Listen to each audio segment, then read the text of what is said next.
PM Modi की छात्रों के साथ परीक्षा पर चर्चा। आज कार्यक्रम का होगा सीधा प्रसारण। शामिल होने के लिए 15 लाख से ज्यादा लोगों ने कराया रजिस्ट्रेशन। हाईकोर्ट ने थामे सरकार से मांगा जवाब। कोरोना को लेकर नए एसओपी जारी करने को लेकर पूछा सवाल। आज सरकार देगी जवाब। उत्तराखंड वासियों को लगा जोर का झटका। पहाड़ों में आज से 2.68% महंगी हुई बिजली। नया टैरिफ जारी। सिलेंडरों पर पहनाई माला बजाई घंटियां। प्रदेश भर में महंगाई के विरोध में कांग्रेसियों का प्रदर्शन। भाजपा सरकार का पुतला फूका। केदारनाथ के लिए 4 अप्रैल से शुरू होगी हेली सेवा की बुकिंग। प्रशासन ने जारी की रेट लिस्ट। इस बार भी नहीं बढ़ेगा किराया। उत्तराखंड में कोरोना की रफ्तार हुई बेहद धीमी। प्रदेश में तीसरी लहर के बाद एक दिन में सबसे कम संक्रमण के मामले आए सामने। आप देख रहे हैं के न्यूज, खबरों का सारथी। नमस्कार, खबर उत्तराखंड में आप सभी का स्वागत है। मैं हूं आपके साथ यशी शुक्ला। उत्तरकाशी से आपको खबर बता देते हैं, जहां पर 4 धाम यात्रा व्यवस्थाओं में जुटा प्रशासन। धरासू यमुनोत्री राष्ट्रीय राजमार्ग में मलबा हटाया जा रहा। प्रातः 10 बजे से शाम 3 बजे तक आवाजाही बंद रहेगी। 2 अप्रैल से 12 अप्रैल तक राजमार्ग बंद रहेगा। यात्रा खुलने को बचा 1 माह का वक्त। ऑल वेदर निर्माण कंपनी को कार्य करने में हो रही है दिक्कत। नगर पालिका बड़कोट युद्ध स्तर पर कार्य किया शुरू। 4 धाम यात्रा व्यवस्थाओं में जुटा प्रशासन।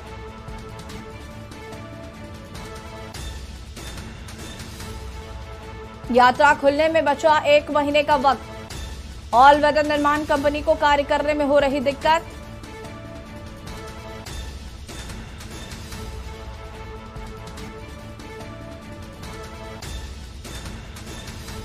चार धाम यात्रा व्यवस्थाओं में जुटा प्रशासन।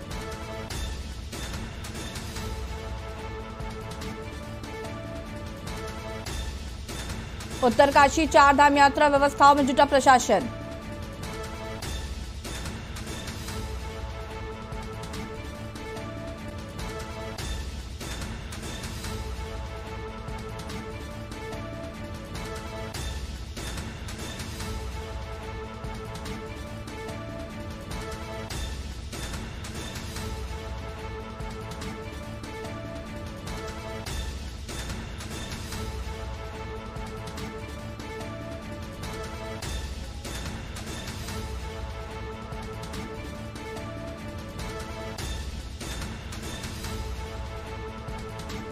नगर पालिका बड़कोट युद्ध स्तर पर कार्य किया शुरू।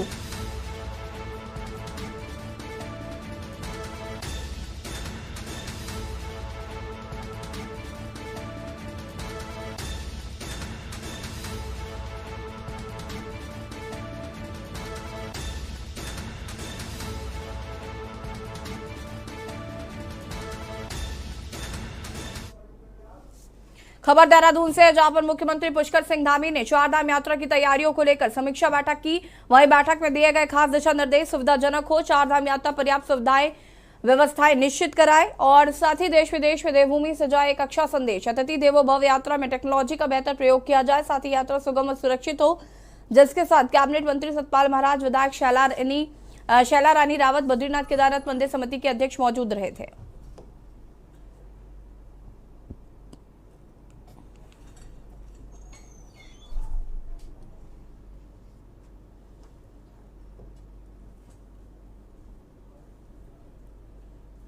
खबर नैनीताल से है, जहां भारत सरकार द्वारा लघु उद्योगों को बढ़ावा देने के उद्देश्य से नैनीताल के डीएसए मैदान में हस्तशिल्प प्रदर्शनी लगाई गई। कुमाऊं कमिश्नर दीपक रावत डीएसए मैदान पहुंचे, जहां उन्होंने हस्तशिल्प प्रदर्शनी का अवलोकन कर प्रदेश भर से आए हस्तशिल्पियों से जानकारी ली। प्रदर्शनी अवलोकन के पश्चात कमिश्नर ने कहा, समय समय पर भारत सरकार द्वारा लघु उद्योगों को बढ़ावा देने के मकसद से प्रदर्शनी लगाकर बाजार उपलब्ध कराया जाता रहा है। वो सब अकाउंट में जाते हैं। हम लोग पहले भी मिले ना आपको। जी दोबारा फिर मिलेंगे जी। अच्छा, अंदर में तो इससे जवाब से देखिए, बहुत अच्छा एग्जीबिशन यहाँ पे लगा है, जो कि मिनिस्ट्री ऑफ एक्सटाइल्स के हैंडीक्राफ्ट बोर्ड का है, और इसमें अलग अलग तरह के आर्ट वर्क्स, हैंडीक्राफ्ट वर्क देखने को मिलेंगे, जिसमें कपड़ों के भी काम है, वुडन वर्क भी है, कुछ इसमें आयुर्वेदिक मेडिसिन के भी काम हैं, जो कि बहुत अच्छी एक पहल है, जिसमें अलग अलग जगह से आर्टिस्ट यहाँ पे आए हुए हैं। इसमें एक और इनकी सेल तो खैर होगी ही, और पब्लिक को भी इस तरह से जो हमारी बहुत अच्छी हेरिटेज हमारे कंट्री की है, हमारी जो हैंडीक्राफ्ट हेरिटेज है उसके बारे में जानकारी मिल रही है।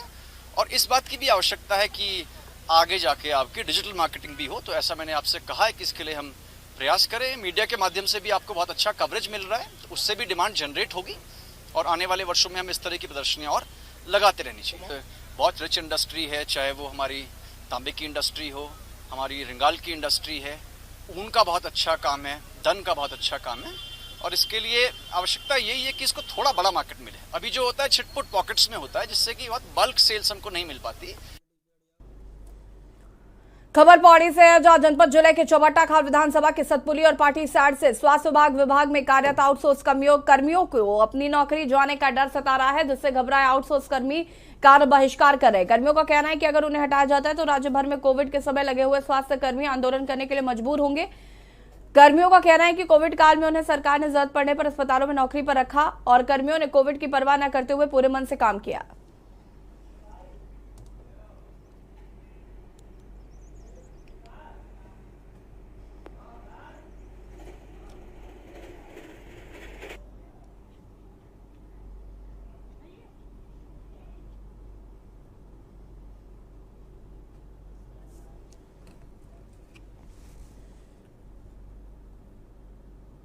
पहले बात तो हमें सन 2020 में यहाँ पे कोविड के दौरान रखा गया था, ठीक है। और यहाँ पे जो भी हमारे यहाँ पे कोविड के दौरान जब हमें रखा गया था, तो यहाँ पे जब कोविड के दौरान यहाँ पे कोई भी मतलब कोई सपोर्ट करने वाला नहीं था, सब अपने अपने घरों में बैठे हुए थे। उस टाइम हमने मतलब देश की सेवा की यहाँ पे और जनता की सेवा की यहाँ पे, ठीक है। कोई भी हमारा साथ देने वाला नहीं था उस टाइम, ठीक है। हमने कहा कि चलो हम कोई अच्छा काम कर रहे हैं, बट आज टाइम ऐसा आ चुका है कि हमें निकाल रहे हैं, मतलब बोल रहे हैं कि तुम्हारी 31 मार्च तक तुम्हारी सेवा, उसके बाद तुम्हारी सेवा समाप्त कर दी जाएगी, ठीक है।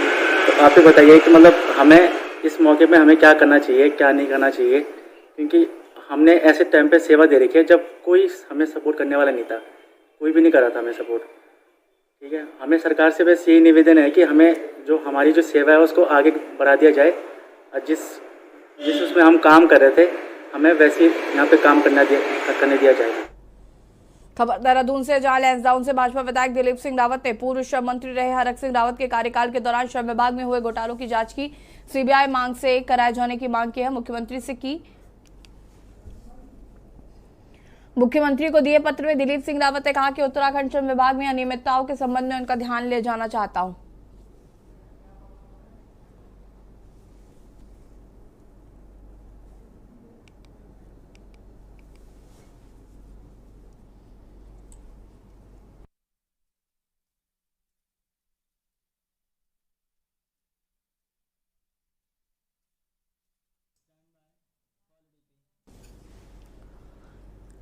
खबर देहरादून से है, जो झारखंड के विधानसभा सत्र के दौरान कांग्रेस विधायक मनोज तिवारी ने पुरानी पेंशन बहाली का मुद्दा उठाया। उन्होंने कहा कि जब हम सब विधायक को पेंशन मिल सकती है तो कर्मचारियों को क्यों पुरानी पेंशन से वंचित होना पड़ रहा है। बता दें कि साल 2005 के बाद जो भी सरकारी सेवा में कर्मचारी आए उन्हें पेंशन से वंचित होना पड़ा।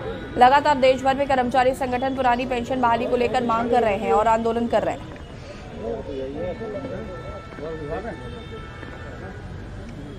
मुझे लगता है कि जो कर्मचारी होता है, कर्मचारी दिन रात काम करता है, उसके पास जब रिटायरमेंट के बाद एक कुछ मिलता है हाथ में, तो वो उसकी पेंशन होती है, जो उसकी पूरे जीवन भर की मेहनत की कमाई होती है। अगर आपको पुरानी पेंशन बंद करनी है तो फिर विधायकों की भी पेंशन बंद कर दीजिए, तो फिर मुख्यमंत्री की पेंशन बंद कर दीजिए, तो फिर एमपीज की पेंशन बंद कर दीजिए, क्योंकि आपके पास तो अधिकार हो जाता है। 5 साल आप सेलेक्ट हुए, उसके बाद आजीवन आप अपना पेंशन लेते हैं। दूसरी बार विधायक बनेंगे तो आपकी पेंशन में ऐड हो जाएगा।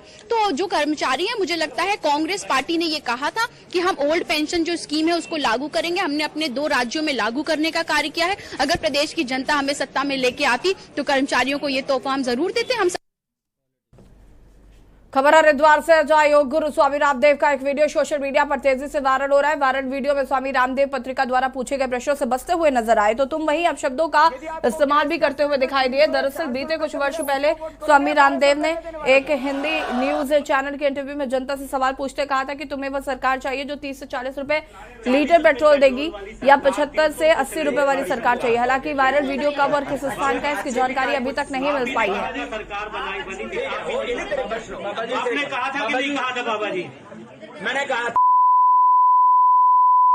बाबा जी आपकी कंपनी पतंजलि, बाबा जी आपकी कंपनी पतंजलि ऐसे जाता है ना आदमी को ना, आप ही ने कहा था। अरे आदमी को मैं कह रहा भाई ऐसे प्रश्न मत पूछो बाबा जी, मैं तेरे प्रश्नों का उत्तर देने के लिए कोई ठेकेदार है तू जो भी पूछा मैं उसका उत्तर दूं। जब एक बात कह दी थोड़ा सभ्य बनना सीखो। आप ये बताओ, एक मिनट। पौड़ी शहर के श्रीनगर रोड पर स्थित एक मकान की तीसरी मंजिल से 2 साल के एक बच्चे को जिला अस्पताल लाया गया। बच्चे की गंभीर हालत देखते हुए अस्पताल से हायर सेंटर रेफर कर दिया गया। पौड़ी शहर की श्रीनगर रोड पर स्थित एक 3 मंजिले भवन के ऊपर से कल शाम के वक्त एक बच्चा अचानक गिर गया। आनंद फानन में परिवारजनों द्वारा लहूलुहान बच्चे को जिला चिकित्सालय लाया गया। जिला चिकित्सालय में प्राथमिक उपचार देने के बाद बच्चे को लगी चोट की गंभीरता को देखते हुए डॉक्टरों द्वारा बच्चे को हायर सेंटर रेफर कर दिया गया है। जिला चिकित्सालय के चिकित्सक डॉक्टर नासिर सैफी ने जानकारी देते हुए बताया कि काफी ऊंचाई से गिरने के कारण अचेत अवस्था में बच्चे को जिला चिकित्सालय लाया गया था। प्राथमिक उपचार और सीटी स्कैन करने के बाद बालक को लगी चोट की गंभीरता को देखते हुए बच्चे को एम्स के लिए रेफर कर दिया गया।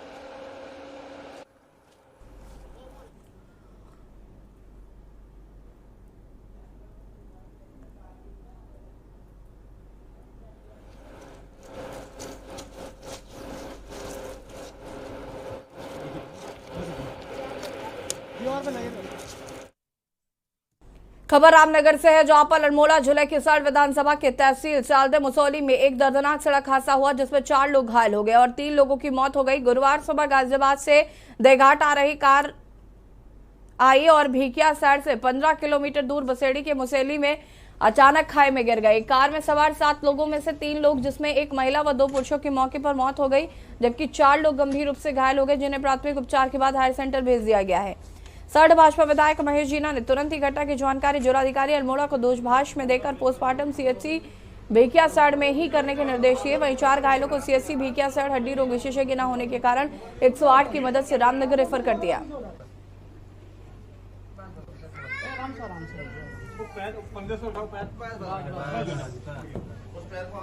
क्षेत्र में एक बड़ी दुर्भाग्यपूर्ण दुर्घटना हुई है। इसमें 2 पुरुष और एक महिला का देहांत हो गया है और 2 बच्चों के काफ़ी सीरियस इंजरी हुई है।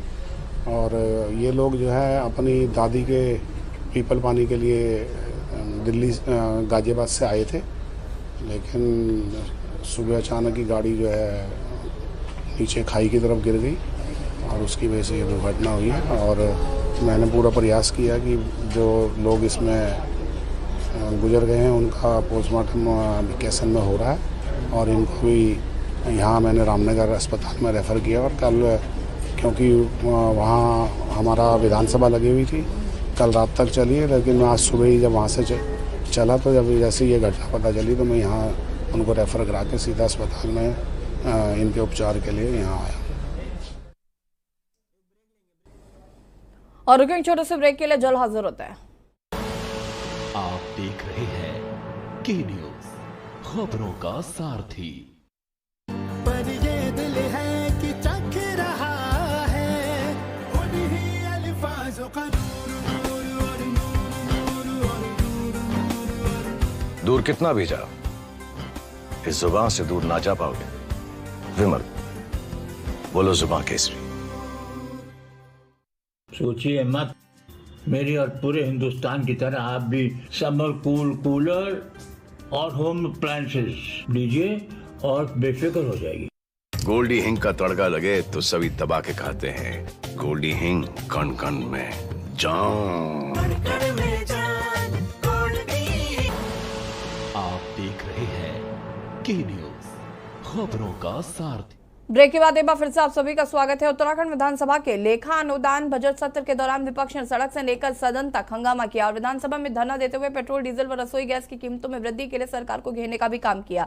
वहीं उत्तराखंड में पेट्रोल, डीजल और रसोई गैस पर बढ़ती महंगाई को कहीं न कहीं आम जनता को भी परेशानी का सामना करना पड़ रहा है और पेट्रोल, डीजल के दाम बढ़ने से खाद्य पदार्थों के दामों में बढ़ोतरी होगी, जिसका असर सीधे तौर पर आम आदमी को झेलना पड़ेगा।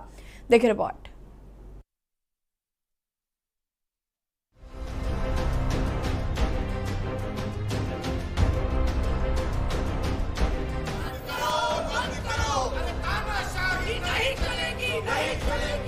उत्तराखंड विधानसभा चुनाव में बड़ी जीत दर्ज करते हुए भाजपा ने एक बार फिर से उत्तराखंड में अपनी सरकार बनाने का काम किया।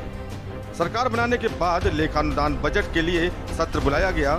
सत्र 29 से 31 मार्च तक के लिए आहूत किया गया, लेकिन सत्र के पहले ही दिन से नेता प्रतिपक्ष के बगैर ही विपक्ष ने महंगाई के मुद्दे पर सत्ता पक्ष पर सड़क से लेकर सदन तक जमकर वार किया।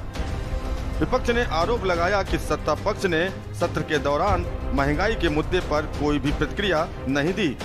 साथ ही ये कहते हुए सवाल को टाल दिया गया कि उत्तराखंड में कहीं भी महंगाई नहीं है।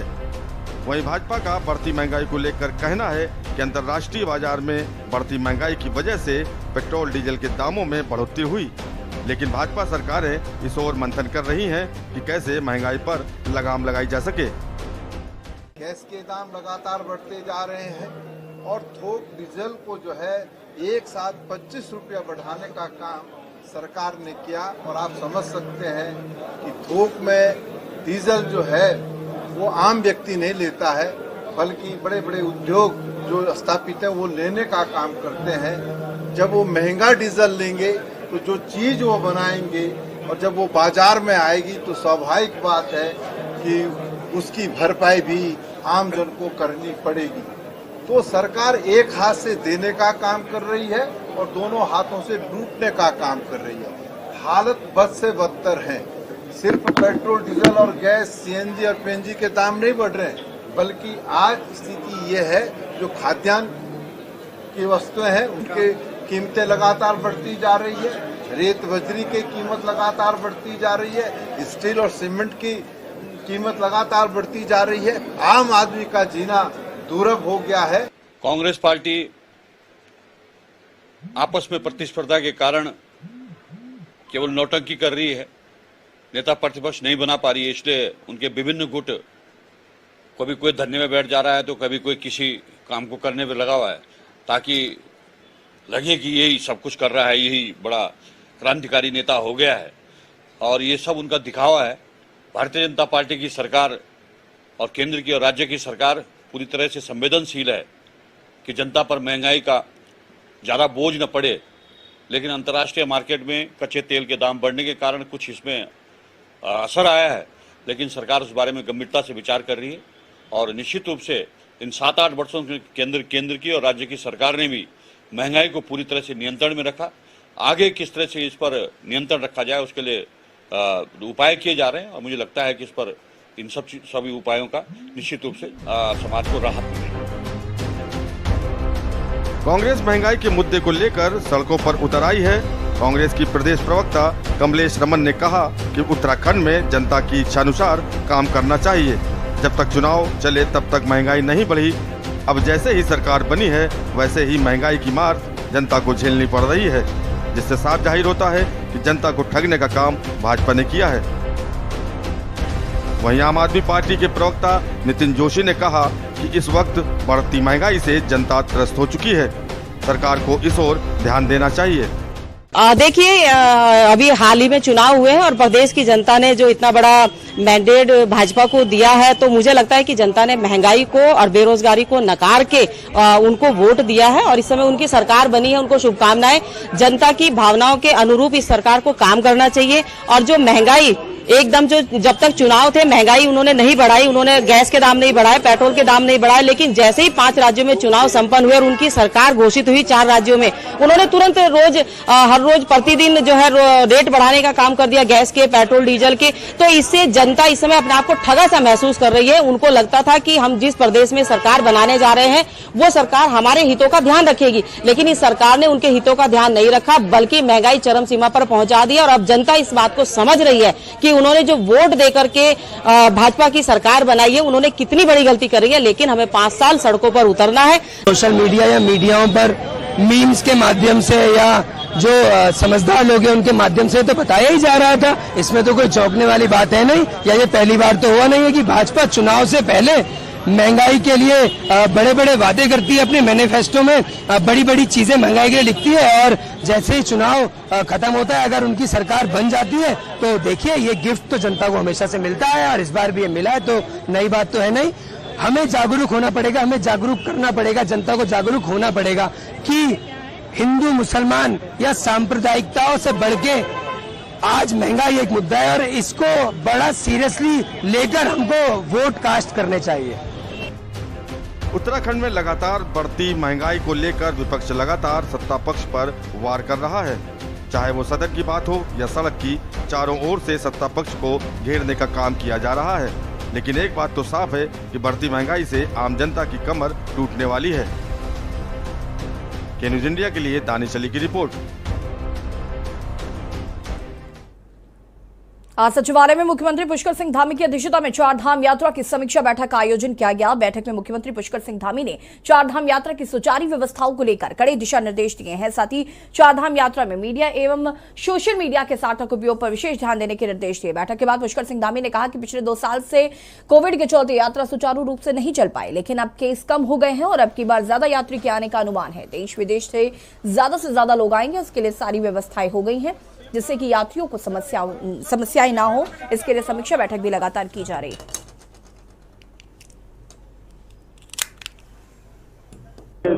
जिस प्रकार से 2 वर्ष तक लगातार कोविड महामारी रही है और कोविड महामारी के अब सामान्य हो जाने के कारण से जिस प्रकार से होटलों में अन्य और यात्रियों का जो अनुमान है, श्रद्धालुओं का जो अनुमान है, वो अपेक्षा से कहीं ज़्यादा आ रहा है।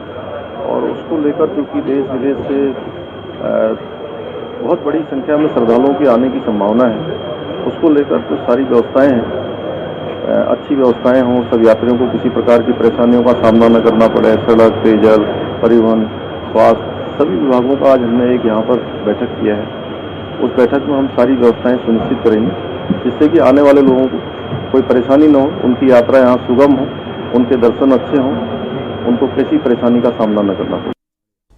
मुख्यमंत्री पुष्कर सिंह धामी ने चारधाम यात्रा को लेकर अहम जानकारी दी। उन्होंने आने वाले यात्रियों और श्रद्धालुओं को किसी प्रकार की परेशानी ना हो और उनको हर प्रकार की सुविधा मिल सके, उसको लेकर बैठक करेंगे। और क्या कुछ